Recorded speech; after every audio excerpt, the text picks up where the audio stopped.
Mr. Speaker, I rise in complete outrage, not just in opposition to this Republican budget bill. Behind the talking points, behind the smug press conferences, buried deep in the fine print, it's all there. 13.7 million Americans will lose their health care, and millions of families will see their food assistance taken away. That's not my opinion. Those are the numbers from the Congressional Budget Office. So when Republicans tell you, don't worry, no one's losing coverage, or we're not cutting SNAP, understand they are lying to you and they know it. This bill is so shameful that they're moving forward at 1 a.m. in the morning, tonight, in the dead of night. Why? Because they hope you're asleep. They don't want you paying attention.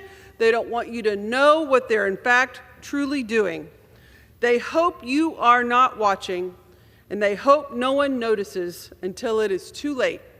But Texans are paying attention, and I'm here to sound the alarm on this outrageous bill. In Texas, over 5 million people depend on Medicaid, children with disabilities, working moms, aging parents in nursing homes. These cuts will lead to fewer doctors, longer wait times, hospitals closing, and yes, people will die because they can't get the care that they need. Let me tell you about Stephanie, a mom from Richardson, Texas. Her son was born with spina bifida. His entire life depends on the care they get through an emergency Medicaid waiver, his equipment, his treatment, his survival. And Republicans in this chamber will take that care away from Stephanie's 11-year-old son. And for what? Why are we doing this?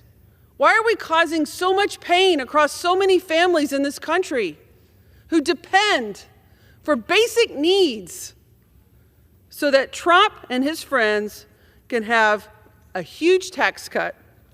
The other thing that is deeply concerning is we have an incredibly large deficit. And all the Republicans peacock around parading about how atrocious the deficit is. But this bill is going to add $4 trillion to the deficit. It is not conservative. It is not principled, financially prudent, responsible legislation. It is outrageous and borderline criminal against the people of this country. And let's talk about food assistance. 1 in 7 Texans rely on SNAP. At a time when Trump's tariffs have made groceries more expensive than ever, Republicans want to take food off the tables of families who are just trying to get by. This isn't about fiscal responsibility. It's about cruelty. It's about choosing hedge fund managers and people like Elon Musk over hungry kids. Hungry kids. Budgets are moral documents, and this one being put up by House Republicans is morally bankrupt.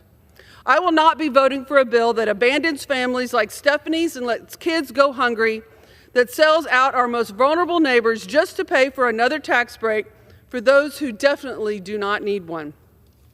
And if you're a member of this body who claims to care about life, liberty, or your own constituents, you should not vote for it either. Because if you show me your budget, I'll show you your values. And Republicans have made their values crystal clear. They value a handful of wealthy people in this country over the millions of hardworking families who depend on their United States government. And with that, I yield back.